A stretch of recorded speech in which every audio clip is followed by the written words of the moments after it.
Ayan, hello. Ayan guys, so nandito na po tayo guys sa ating pattern number 1. So ito po yung sinasabi ko sa inyo na ituturo kong pattern. So bali marami po siyang pattern, isa-isahin ko lamang po sa inyo. So unahin ko lang po yung pattern number 1. Sabi ko nga sa inyo kanina kung napanood nyo yung na-share kong video is 1 to 10, 'di ba? So sa 1 to 10 na yan makikita nyo na kompleto na siya sa inyong mga bola. Kung up to 40 po ang sa inyong lugar, so meron na po dyan up to 40. So, ibig sabihin, nakabilang po siya sa sumada ng 4. So, ginawa po ang sumada na yan ay dahil po sa positive 9. So, ito po yung formulation natin. Ito po yung nag-trending kong formula sa YouTube channel ko. Yung positive 9 na formulation na lumalabas ang sumada nito. So, tingnan nyo ha, yung 1 plus 9 is equals to 10, kaya 10. 10 plus 9 is equals to 19, kaya naging 19. Plus 9 is equals to 28, hindi ba? So, ibig sabihin guys, halimbawa, lumabas si Gis, mag-plus lang kayo ng 9, 19 yung lalabas.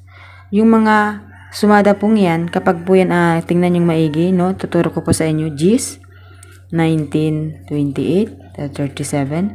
So, kung mapapansin niyo yan guys, ito, sa plus 9 na yan guys, makikita nyo lahat yan ay 10. Diba? 1 plus 9 is equals to 10. 2 plus 8 is equals to 10. 3 plus 7 is equals to 10. So, kung halimbawa guys, lumabas po si Gis, ibig sabihin, meron pong chance lumabas si 19, 28, at 37. So, nasa kasama po yan. Kaya nga po, sabi ko nga sa inyo, is swertihan kung mapili mo yung tama na pipick upin sa sumada po ng numbers na yan. Pwede rin po yan si 1 kasi po yung 1 ay sumada rin po yan sa Gis. Lagyan mo lang siya ng 0 is equals to 10 na. So, 1 plus 9 is equals to 10. So, nagets nyo? Okay. So, next po natin yung 2. Para-pareho lang po yan. Lumalabas po yan guys dahil sa positive 9. So, kung meron kayong tanong, halimbawa po, lumabas yung 37. So, paano po yan? Plus 9 pa rin po ba? Hindi po. Kasi, bakit ka po dyan magpa-plus? Hanggang 37 na yan. Pag nag-plus ka dyan ng 9, di mag-equals na ng 46. So, wala pong STL na 46. So, ibig sabihin yan guys, dyan sa 37 na lumabas, plus, di ba? 3 plus 7 is equals to 10. And then, plus 9, so 19. Magdidire-diretso na po siya, plus 9, 28. Diba? Kapag mataas po ang lumabas, so ang gagawin ninyo ay plus, okay? Hindi po, kasi po may hangganan yan. Hindi po, kapag lumabas si 37, siya yung pinakamataas, hindi po pwede magpa-plus kayo kasi nga, nasa pinakang mataas na siya. So, pag mataas na siya, ang gagawin nyo is additional, diba? 2 plus 8 is equals to 10. Okay? So, tingnan nyo po guys yung 3. Para-pareho lang po yan. Kung halimbawa naman po ay 4, so mag-example tayo sa 4. 4, 13, 22, at 31, saka 40. So, isama natin si 40 kasi nasa tutorial po tayo.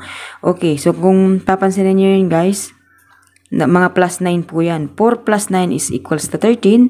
13 plus 9 is equals to 22. 22 plus 9 is equals to 31. At 31 plus 10 is equals to 40. And then, anong sumada po ang lumalabas dyan? Lumalabas po yan sa sumada ng 4. Okay? Kaya yan po, ibig sabihin, once na lumabas si 4, marami pong chance ang pwedeng lumabas. Pwede po si 13, pwede po si 22, pwede si 31, at pwede si 40. Okay? So, yan po yung mga numbers na sinasabi ko sa inyo na sumada ng bawat isang numero. Halimbawa naman po, ang lumabas ay 22. So, magpa-plus 9, pwede. Kasi wala pa po siya doon sa hangganan. Di ba? So, 22 plus 9 is equals to 31. Kung ganun po yung gusto nyo shortcut na sumada, so pwede po yun na ganun. So, halimbawa, ilalagay nyo lang po sa utak ninyo or isa sa ulo ninyo ang bawat sumada ng numbers. So, hindi nyo na po kailangan ng kopya. Kasi nga ako, sa ulo ko na yung matagal na. Parang isang araw ko lang siyang, kasi mayroon po nag-share nito na video na napanood ko rin po siya doon sa isang vlogger. So, doon ko po talaga natutunan. So, mahilig din naman ako sa math, kaya mabilis ko siyang natutunan. So, sana guys, danon din kayo. Mabilis nyo rin pong matutunan. O, kung meron pong katanungan, halimbawa po, nagtanong kayo, nasaan po madam ang sumada ng 11? So, nasaan ang sumada ng 11? andito. Kasi nandito yung 11, di ba? So, yung 11, ito yung sumada ng 11. Andyan na siya. Kompleto na siya. Nasaan po yung sumada ng 30? Ayan po yung 30. Andyan po yung sumada niya. So, nasa group. No. Nasaan po yung sumada ng 40? Ayan yung sumada niya. Iisa lang po yan. Kaya po 1 to 10 is hanggang to 40 is kompleto na po siya. So, sana po nagets ninyo siya. So, ang pattern number 2 ay ituturo ko po sa inyo bukas. Okay? So, medyo nahihilo na din kasi ako at pagod. Tapos naglaba kasi ako, guys. So, hindi ko kayang sabay-sabayin. So, marami pa naman tayong time na dapat gawin. So, nakita nyo, guys, yung positive na 9 is yan ang pinaka nagigitnaan ng sumada. So, yung 9. Okay?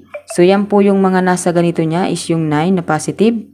At kung halimbawa, guys, malaki yung lumabas, 38 yung lumabas, hindi po kayo magpa-plus ng 9, kundi magpa-plus kayo sa dalawang numbers is equals to 11. Diba?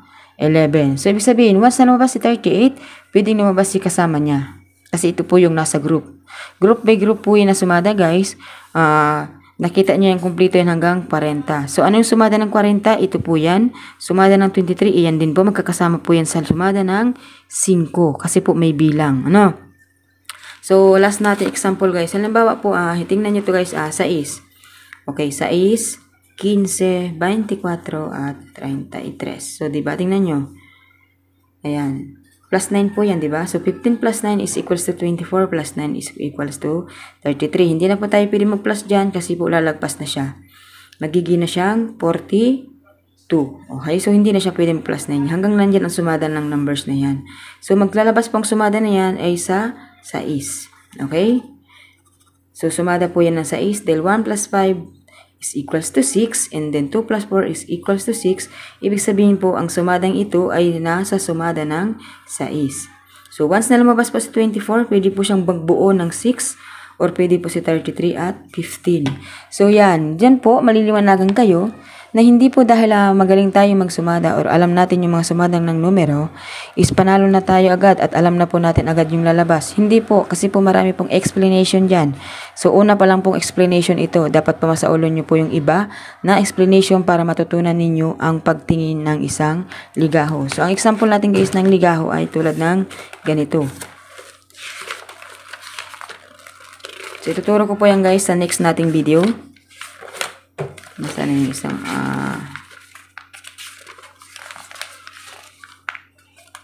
ayun pala, guys.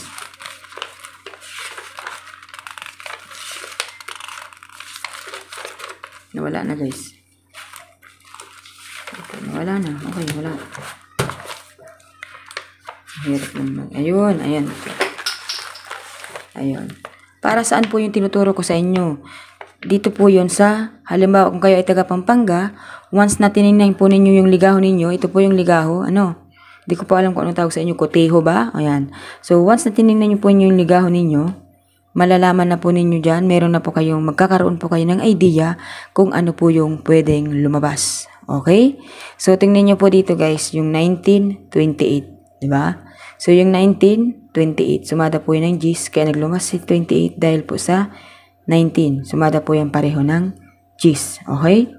So, yung 27 naman, guys, lumabas si 9. Pansinin nyo, ha? Kaya diba, yung tinuturo ko, guys, wala po yan, hindi po ako nagsisinungaling ng pagtuturo sa inyo. Lagi po yung nasa sumada, okay? So, yung 27, kaya naglabas si 9 dahil 2 plus 7 is equals to 9. Diba?